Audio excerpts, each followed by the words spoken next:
All right, we're back for our all new show, Damaged Blue. Before you asked me if I turned into a lesbian over this last week, no, I just lost all the facial hair on my face. I went to Miami after speaking on at a conference in Atlanta, and the barber accidentally cut my mustache, and then I just told him to cut it all off, and then I looked up in the mirror, and he went from he to she. I don't know.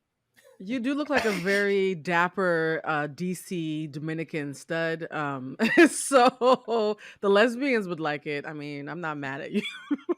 Well, it would make a lot of women happy because they're all trying to sleep with me. Listen, Oh, I definitely feel more youthful with no hair on my face, but I'm definitely going back to the beard because poppy vibes is definitely in this summer. But I wanted to, kind of lighten it up before we get into some interesting things. I recently watched on Instagram this whole thing that went down between a woman named FTN Bae and a rapper named OTF Doodie Low. And it was all around and surrounding allegations that he had molested her son. And if you missed this and didn't see on social media, we're going to go ahead and recap a little bit for you so you can get right into it. We're going to catch up with what's going on now. And I sat down and talked to him exclusively. So, Damaged Blue, are you both aware of this case? Have you seen everything on Instagram? Man, I seen this all over social media in real time. It was really, I mean, as a father, it was heart wrenching because it was like, I hope this isn't the truth. And the story that was being painted was so horrific as far as the details of what happened with this young child and what he told his mother and the person they were accusing. It was very, for me, it was eye opening because I'm always a person that gets really weird about who's around my son or who will be around my nieces, nephews. So when I heard this, it automatically triggered me. And I'm not going to lie, I leaned into the story of the young child and the mother right away without even knowing all the details. yeah, I came to this a little bit early. I mean, a little bit late. So I did not hear about the story until she had already started to issue apologies. And so when I saw her on all the blogs apologizing and saying that she had to believe her son and she was doing her due diligence, I immediately started from a place of already being sympathetic towards her because I started with the apology, and then I went back and saw the allegations, and they were really really bad. And I can just imagine how he must feel. So for me, I see how both sides are really really upset, but now it's making me sad that they're going against each other because it might have just been a misunderstanding because of the child who was scared. Yeah, and I approach this from the standpoint of somebody who's been a survivor of being molested twice, and I've wrote about this in my book. God must have forgotten about me. And the thing that really uh, made this really complicated is because, as you know, I'm anti-cancel culture. I'm pro accountability culture. I'm also anti-child molest because I'm a person who's been a victim, and I support those of us who have survived those experiences. But also, at the same time, we know that we live in a world where allegations are made every day about people that are not true. And has being somebody that's seen that happen to himself, I leaned in on really trying to follow the facts because when we first saw it come across, I said, make sure we post this to bring awareness to what was happening. And then this onslaught of posts from this woman continued to get posted on social media. And then he finally responded. And then it came out that he allegedly hadn't done it. And then there's been more since then, which we'll get into. But what I want to do is I want to show you a picture from the day that he came to the Hollywood Unlocked studios. And I took this photo right after the interview. Take a look. Now, I got a lot of flack for posting that. A lot of people were saying, "Jason, this is one you should have sat out. This is an interview that you shouldn't have did." And I want to be able to speak directly to those people that are watching. I'm somebody whose voice was shut down by his mother when he was molested. Somebody did not listen to me, and I fought hard for people to finally believe me. And even in believing me, there was no accountability to the person who took advantage of me or to the people that took advantage of me. And so I feel that on one hand, it was my responsibility to share the information with the community and then allow a conversation to start. But then as we started seeing this unfold, it was really interesting that it looked like the mother, FTN Bae, was backtracking from the story. So let me break down for the viewers watching at home so you know exactly what happened. So on October 27th, FTN Bae took to her Instagram to share a post that Doodie sexually abused her son. Now, this is a rapper who's a part of Lil Durk's camp. That's what the OTF is, just in case you understand, out of Chicago. Well, in her caption, which has since been deleted, she explains that the alleged assault happened back in August when Doodie Low was at her home with her son, her roommate, and while she was at her show. Now, she wrote, quote, on August 6th, I had a show in Orlando, and Doodie Low was at my house along with my roommate and my son and his 3-year-old cousin. Once I left, this sick man welted three screws that he found in my toolbox and shoved them up my son's anus. Now, this Mm. is, I mean, a really specific detail that just went on fire on social media. You got damage. Did you see that? Yeah, like I said, I seen this all in real time, and I'm not going to lie. I leaned into the story of the young boy and the mother because we've seen this before. I've seen this unfortunately in my own personal life before of people coming around young children and doing things that are inappropriate. And honestly, it's so specific. So to me, which is unfortunate, I didn't look for if this is true or not. I really kind of just leaned into the story where I feel like a lot of people on social media did. A lot of people ran to her defense. Now, the kid also said that he had soiled his pants, and it required his mother to put him back in Pampers, and that it had been so traumatic that this really caused some behaviors that she hadn't seen. Blue, you were going to say something? Yeah, I'm a little bit torn because when I was younger, I was molested by somebody in my family, and I instinctively knew that nobody was going to believe me.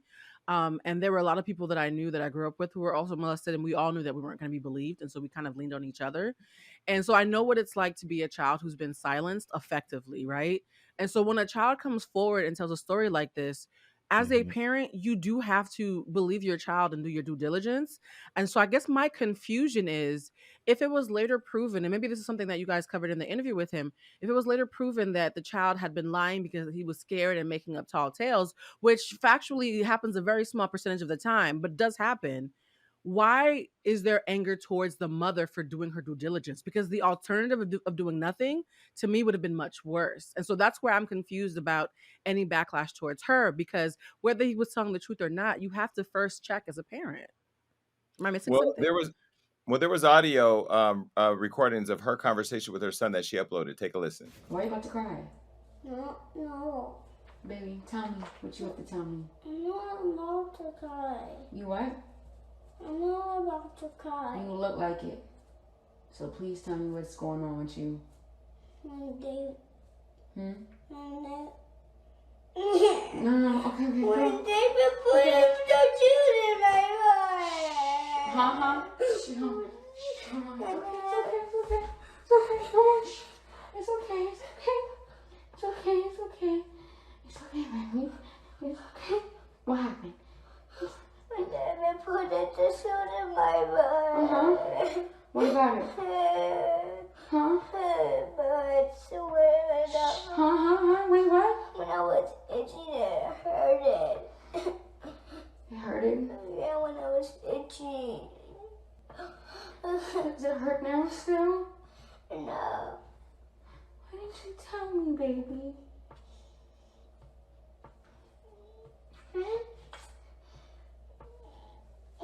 Hmm? Because when I was little, he didn't do that to me. But when I got bigger, he did it. When he was coming over at the house. I know he did it one time though, right? Yes. So that was taken on October 27th. So now a few hours after that post went up, Doodie Low then went to his Instagram to take his own voice back and said that it didn't happen. He denied all of them and that her statements were defamatory. So he then uploaded a video that he said was proof that FTN Bae has been manipulating evidence in order to defame his character. Now, this video shows a clip of FTN Bae's son recounting his experience and blaming it on a person named Alex, who revealed in subsequent screenshots of the text message to be this boy's 3-year-old cousin. Take a look. We can't lie on Alex, okay? Because if she didn't do it, we can't say that she did it. Because that's really, really bad. And you can't blame somebody for something like that, okay? You can't, okay? So I want you to tell me what's happened. Start from where you were. What happened? Please tell me what happened. So where I hurt is when I sat down. No. You said David did it. You said David did it in my room. Well, after he posted that clip, FTN Bae went and uploaded a second clip of the second child, the cousin, who's claiming that he actually did it. Take a listen.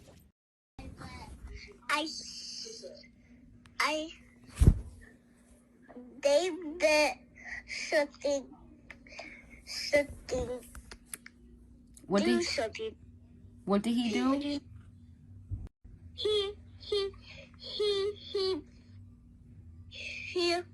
I saw Wesley run around, and then David was chasing him.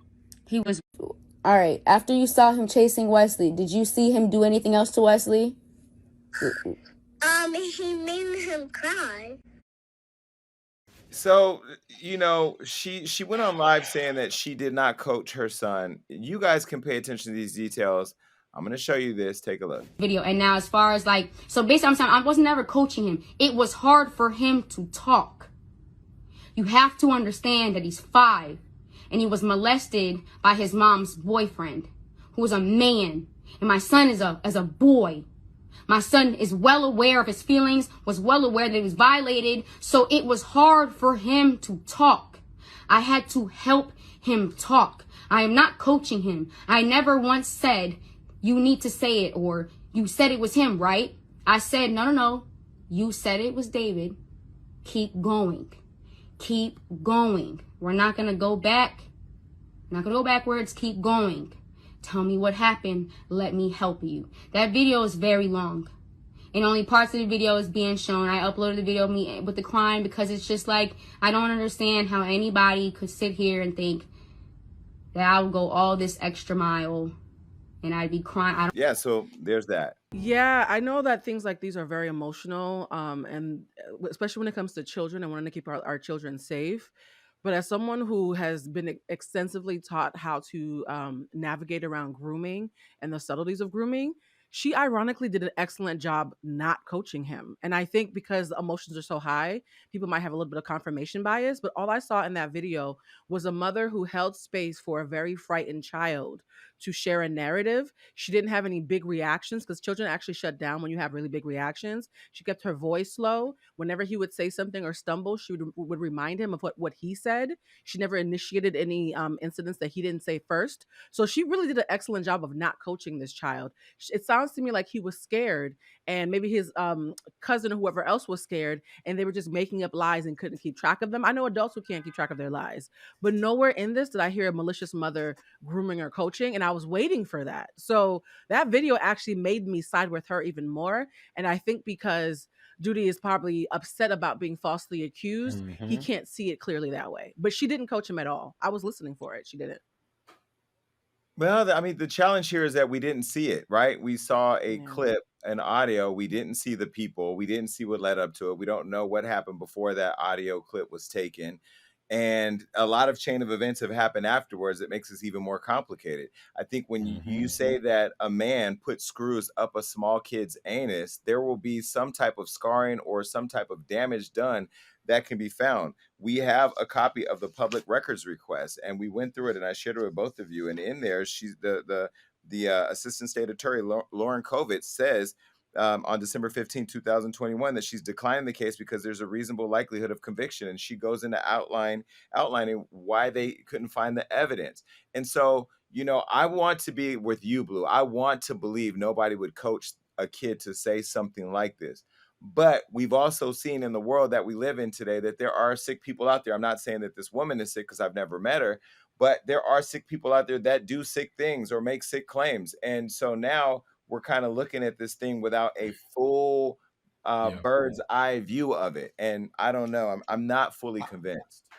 I want to speak more to those court documents too, because in those documents, the child himself said he's left home often and he makes food on his own. He's not even 6 years old. And unfortunately, being a father myself, what I think this is a cry for attention. My son has never went to a drastic measure like this, but my son has definitely made up lies when he was just wanting simple attention. You know, we're all working. Even when this event happened, she said she was in another state at a show and he was left with a roommate in Doodie Low.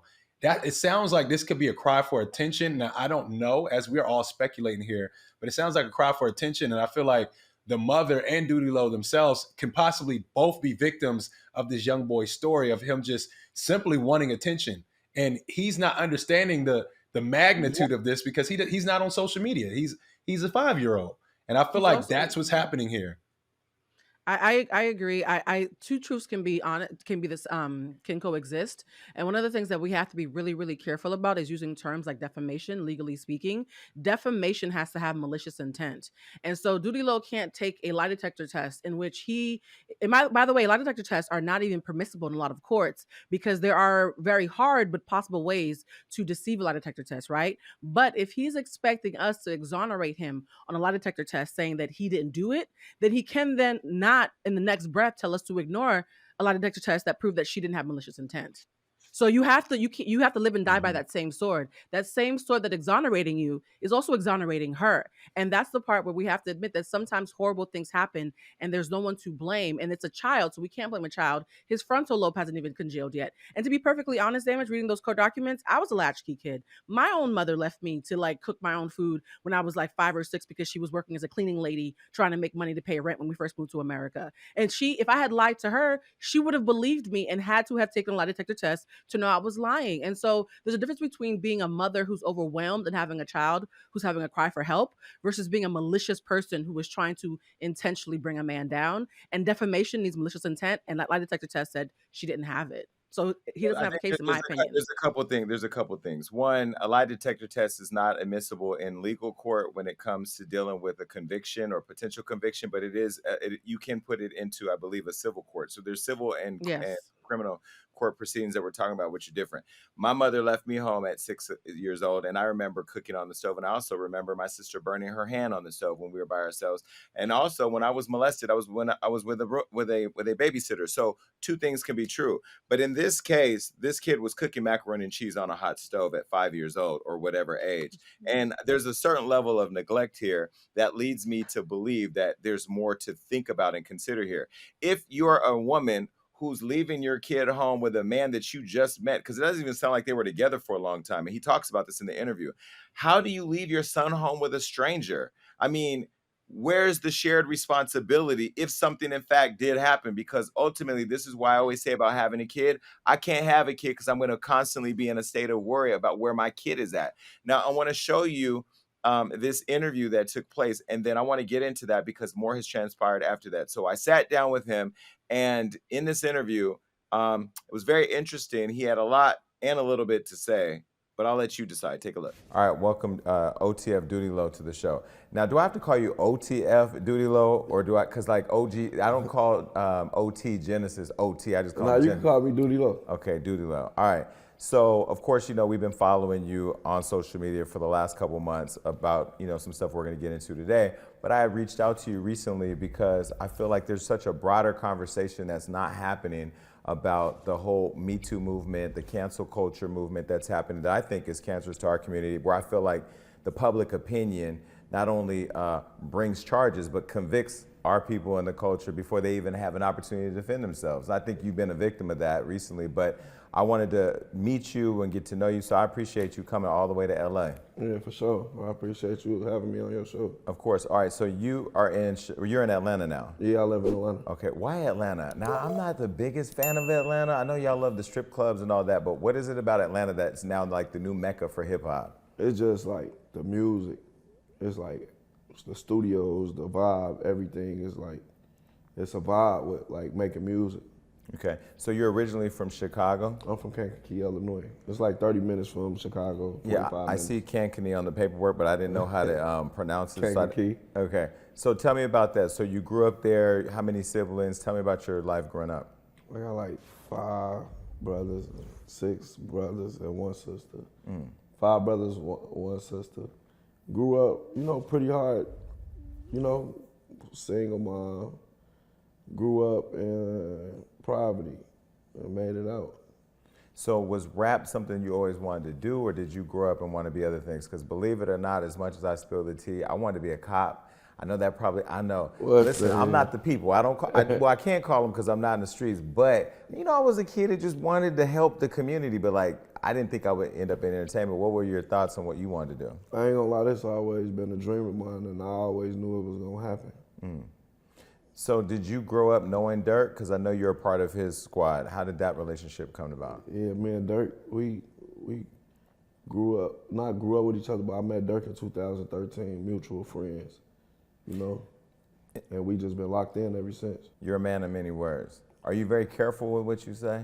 For sure.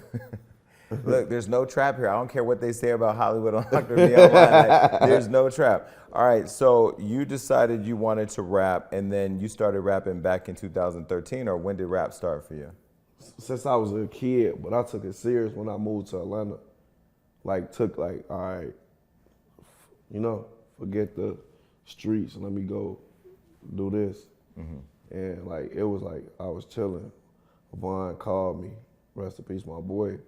We did a song called Me and Doodie Low. And then ever since then, I took it serious. It's like, it's been going great for me. See, I'm from a generation where, like, you know, I grew up with Tupac and Biggie. That's my era of hip hop. So like the new stuff, I really don't know a lot of people. King Von I actually came to know right before his passing, and to see it all play out. What impact did that have on your group, you and Chicago in general? That was like you see how you said you grew up on Tupac and Biggie. I feel like Von was like a Tupac of our era. Like when he died, it had a big impact on me. Like I was lost, you know? Like he a real, I ain't never met nobody like him. So for many people that look at hip hop, music, acting, you know, the creative arts or just the industry as a way of getting out the hood, why does it seem like so many rappers of this generation still find themselves like in the midst of that kind of violence? Is it just still real? They're still out there, they're still connected to the streets? The streets real. The streets real, so it's all about who you put yourself around at the same time. Like you can't be in the streets and be trying to up your career in music. Like it ain't no 1 foot in, 1 foot out, you know? So you gotta pick, like, you gotta pick wisely, or you can be here and gone the next day, you know? So recently at Hollywood Unlocked, of course, you've been a headline, and you know, I really don't want to mention the young woman's name because I feel like at this point she's done enough to get clout on Instagram. Sure. But you know, me being really big on having conversations about how we don't cancel people or try to publicly crucify people before we've had a chance to both hear them speak and like let the facts play out in court or something. I just was really intrigued to talk to you because I feel like with you, there was such this rush to judgment online before you even spoke. Yeah, for sure. So I wanted to talk about this. So this woman, how did you all meet, and how did this relationship form to the extent that we got here? I met her on Instagram like in 2021 May. I was in Miami, and we linked up. I was in LA actually. I flew out there, go kick her with her. She was cool, you know, at first, cool, and I went from there. So how long were you guys together? We weren't typically together, like, you know what I'm saying? It was just like, you know, she was one of my, I don't know. That's what I'm asking. she was like somebody I want to say my girlfriend. Like, she was somebody I was dealing with. Okay, so she was somebody you were dealing with, but the way she made it seem online is you all had this extensive relationship, that you all had been together. I mean, literally this came out of nowhere, and the way that she talked about it is if like you were her kid's stepdad or something. She made up a lot of stuff. You know, people believe a lot of stuff in their head.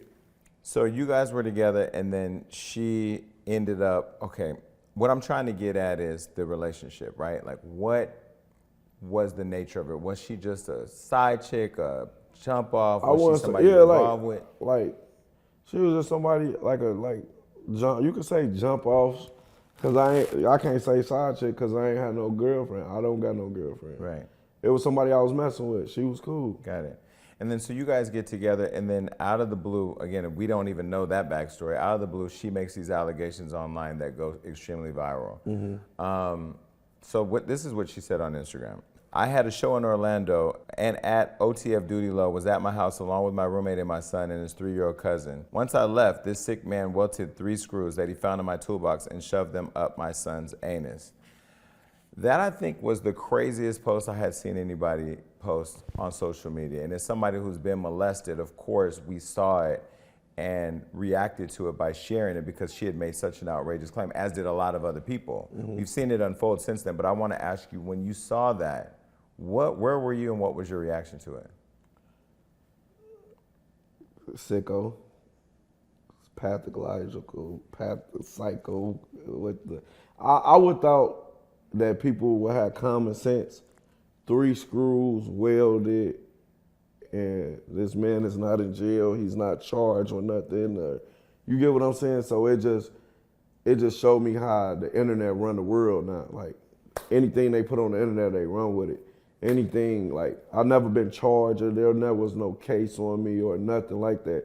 You got this girl coercing her son, coaching her son to tell the law enforcement things that's not true. Mm-hmm. Where were you when you saw the post? Actually, she called me. I knew about this before she posted it. Oh, she told you she was going to post it? No, she called me like, you touched, what are you talking about? She, you know what you did? Attorney, you feel me? I ain't got time to deal with that. What was the status of your relationship before she called you? We weren't talking. So it was... I was on tour. I was on tour, back outside tour. I was on tour with Dirk, baby, you know? So the reason why I ask you is because sometimes, like, when people are in relationships and, like, either the relationship don't work out, you get with another girl, your career's taking off so you're too busy, and because they can't have you, they try to control you through the kids or through rumors or through lies. Was that the situation? Like, was she trying to be with you? What was it that was driving it? I think she seen me going up. Mm-hmm. That's my opinion. I think that's the truth, I think, in my heart. Like, she seen me going up. I'm on tour.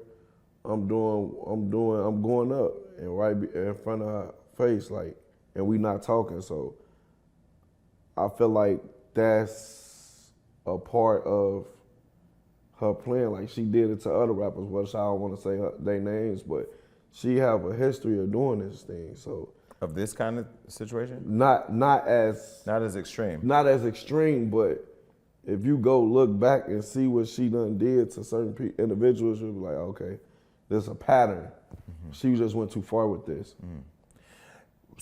No, she is beyond far. Okay, so in there, she did these posts, and you didn't really respond right away.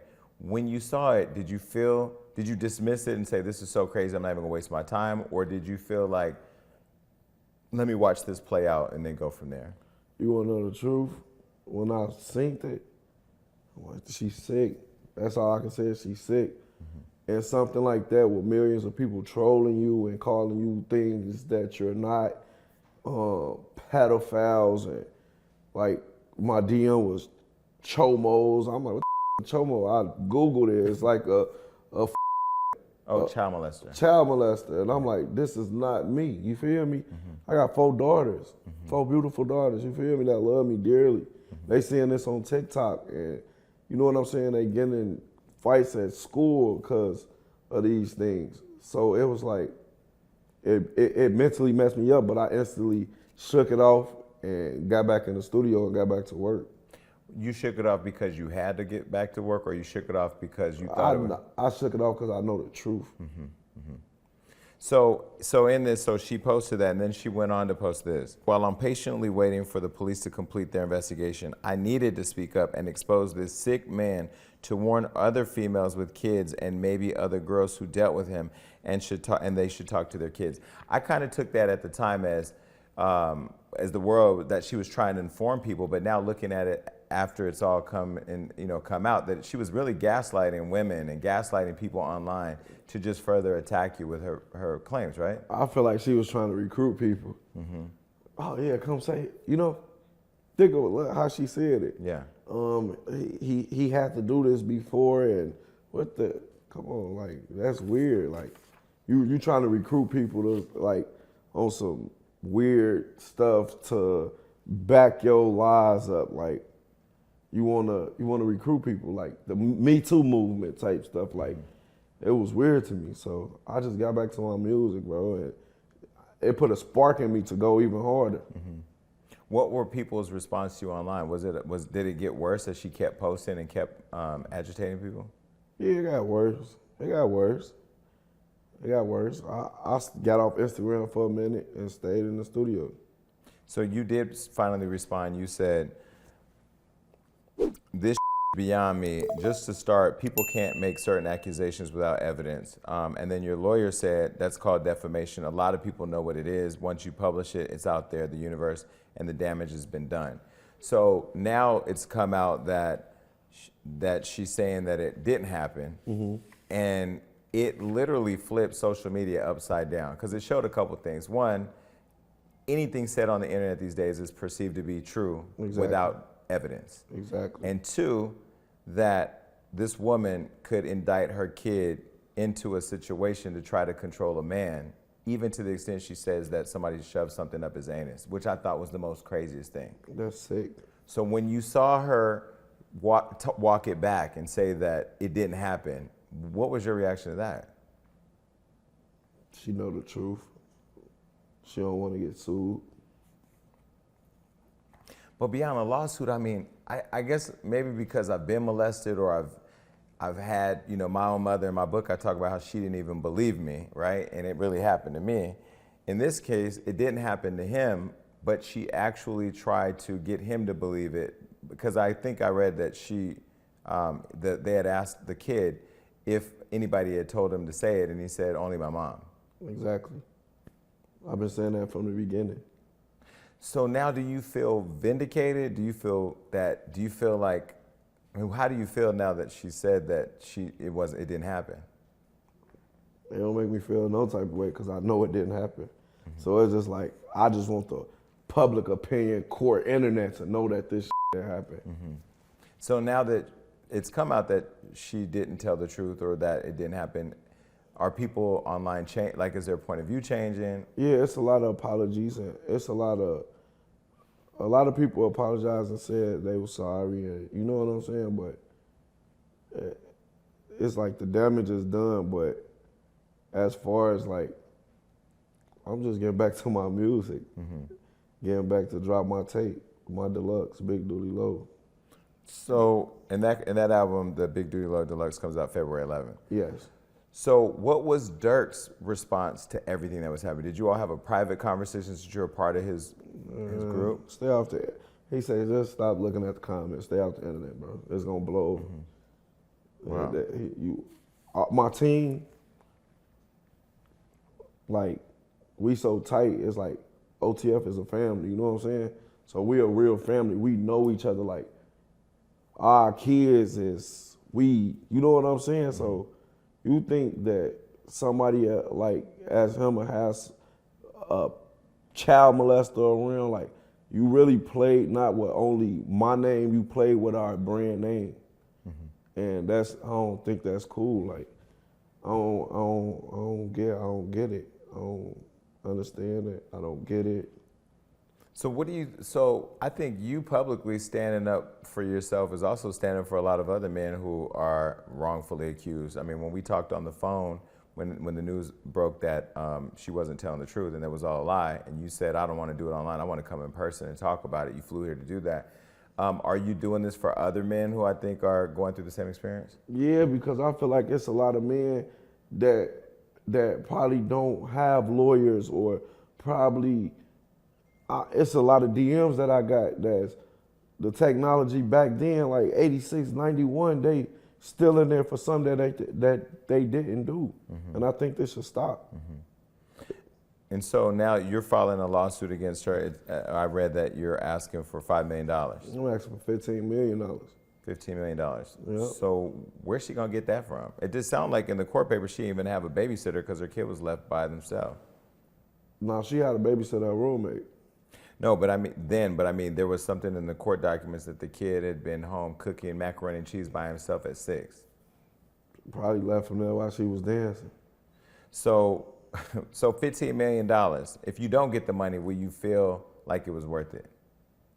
What you mean by that? Meaning, because I'm assuming she don't have $15 million. You'll have to get it for go back stripping or something, like, you know what I'm saying? So do you think that the law should change, or do you think there should be some protections for people? For sure, bro. For sure. Like right now, say if I say something that's untrue about you, and it messes your whole thing you got going on. Do you think I should get in trouble for that? No. Oh wait, if you say something wrong, Yeah, that if you I lie intentionally know on is you wrong, and I absolutely. intentionally and I know it's wrong and I'm doing this to damage you and you lose money behind this and all that, yeah, it should be laws for that. It should. Yeah. And I'm against like all police activity, but child molesters, I believe, should be in jail. Yeah. So that's something I stand firm What on. I love the most is that you could have just been a rapper who just went about his business, post on social media, told you I was innocent, not said anything. But I think it's important to pull up and let people see see your face and hear from you directly, because this could have been a big impact on your career, financially, what you're building for your children. I mean, your community. It's just these type of things always stick, But I was glad to see once you posted what actually, didn't happen, that it actually made people, their whole opinion turn around. Exactly. So do you think she should go to jail? Man, anybody like that, you make the decision. Yeah, she should go to jail, of course. But see, I ain't in the street, so I can say it, I guess. Yeah, that's how you answer it. Yeah. But like, what if I would have went to jail for something that I didn't do? Mm-hmm. And how many men like you have gone to jail for being accused of rape or things that they did not do? Exactly. It really makes you think about the whole system and how it all worked. Because this is clearly an example where you were convicted online before you even spoke. Like, you didn't even say nothing. I saw how many posts were being posted about you. I was shadow banned. I couldn't go live. I couldn't speak. What can I say? Mm-hmm. People can't even find me. They talking about he hid his page. And I'm in the studio working on music. I ain't hide my page. What am I hide my page for? Right. Okay. Well, look, we'll definitely put up all the information on the album and the lawsuit that's coming. I mean, are you going to see it all the way through? Yes, for sure. Okay. And if she goes to jail, we can post that you sent her to jail, or should we say we sent her to jail? I ain't sent her to jail. She sent herself to jail. That part. I ain't sent her to jail. All right. Well, no. Well, I appreciate you opening up about it, and I think it's a bigger part of a bigger conversation, because I think there's so many people who are looking at this story and connecting with family members they know are in prison for things they didn't do. Exactly. My DM full of it. Can you please? Can you please? Can you please? Like, I want to shout out to my attorneys, Eric Mitchell and Keon Hardiman.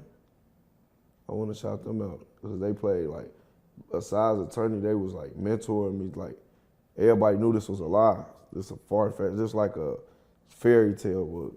Well, it's real because it's here. This is the most notes I've had for any interview I've ever had. Exactly. But I love this one right here, which is from the Assistant State Attorney, Lauren Kovitz, who basically said she's declining this case because there's no evidence. And they actually go into detail about how much they examined the whole case and there was nothing there. Exactly. Well, I'm glad that you fought for your innocence, and I'm glad that we could share it with the world. So we'll keep posting on Hollywood Unlocked. And if anything else comes to bear, send it to us. All right, for sure. I appreciate you for having me. Of course. Big Doodie Low coming February 11th. Go get that. Cop that. Peace. So, yeah, there was a lot said and not a lot said. One thing I will say, he didn't want to say her name during the interview because he didn't want to give her any more clout. And he also asked that we not interview her, which I find very interesting because we've never had a request from somebody to not interview somebody else. Now, I could understand from his perspective of not wanting to allow her to continue to trash his name. And in all honesty, I called him, or I reached out to him via DM when the audio recordings went live. And then he actually reached out and got on a flight that next day and came here to LA to sit in person because he said to me he felt it was important of an issue enough for him to be in person for people to be able to see him. But then when he got here, I don't really feel like he talked a lot. Yeah, I mean, I have a few things to say. One, I see some mutual cattiness. Him was very, very low key, very discreet, but there's something that's going on between them. I do believe maybe they weren't in a serious relationship, but then why would you be over her house when the roommate and the child is there if this relationship didn't get to a certain kind of level? That doesn't really make any sense to me. But at the end of the day, man, I feel like whatever turmoil they went through in there, whether it was arguing, whatever, children pick up on that. Like me and my son's mom, back when we used to have our disagreements, our son would pick up on that. That's why you shouldn't argue around children. And that could lead to why the young boy who's clearly craving and crying for attention, thought maybe I can use his name and maybe mommy will believe me more if I use this name because I've watched mommy argue with him before. So we got to be very careful, all of us out here that have children, nieces, nephews, little cousins. Watch how you argue around kids because it does shape and it does, kind of mold them to do certain things. Yeah, I love the interview in the sense that, Jason, I could tell that you were trying to get as much information out of him as possible, but he's very low key, and street dudes don't really like to talk about stuff like that in detail because they have a lot of discernment. I will say this though, everybody on this show, we all three of us, me, you, and Damage, we all know how it feels to be falsely accused of something and how horrible it feels and how enraging it is when your name is being used in a way that you know for a fact that you don't deserve. So despite what I said earlier, that I'm still thinking about the law in that sense. I do understand why he'd be upset that something so nasty and egregious would be attached to his name when he knew that he didn't do it, right? And I understand that perspective, and I don't actually even fault him for being upset with her, even though I still do believe that sometimes horrible things happen, even though nobody's legally at fault. I do think though that watching that interview made me realize, to Damage's point, that there's two problems here that are being conflated. It's a couple that has their own adult issues that are just catty with each other probably outside of this incident, and a child who was scared and made up a lie that caused the big mess. And I want to make sure that when he is going after her, that he's being honest with himself. Are you mad about the fact that her child lied, or is this a way for you to let go of other displaced anger that you had about your relationship completely outside of the case? So I feel kind of torn watching the interview because I can tell that he's upset with her about their own stuff and he's mad about being falsely accused. But at the end of the day, if the child lied and the person took culpability and said, "Hey, we made a mistake. This didn't happen," be very honest with yourself about why you're taking legal ramifications now that you've been vindicated. Like, why continue this story now that it's been vindicated?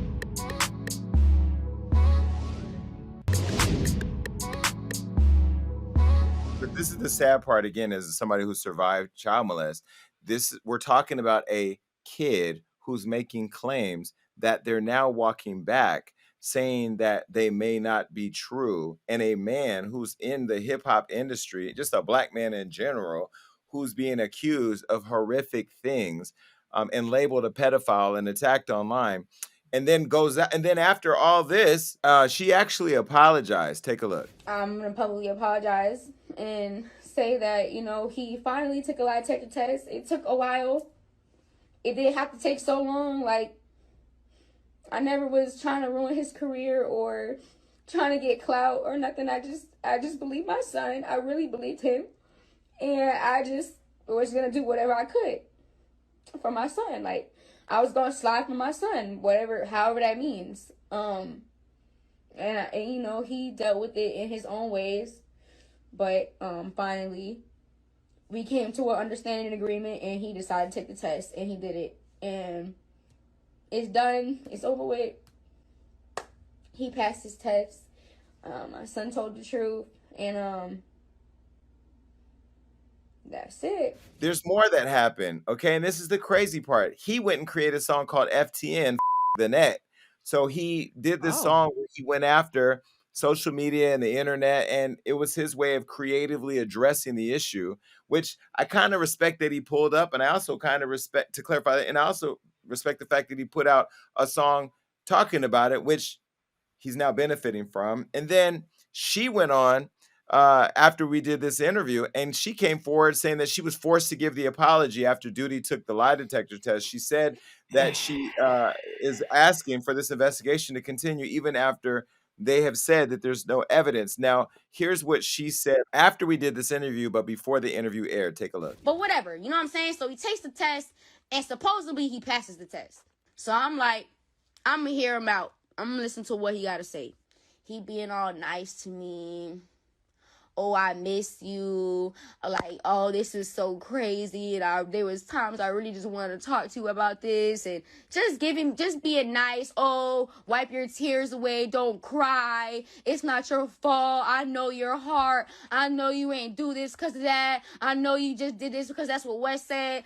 So I say, listen, I'm going to have to talk to my son. So I get upstairs. I talk to my son, bro. And it took my son like an hour and a half, an hour and a half or 2 hours to even say a word. After an hour and a half, 2 hours, he's like, I made it up. He said, I made it up.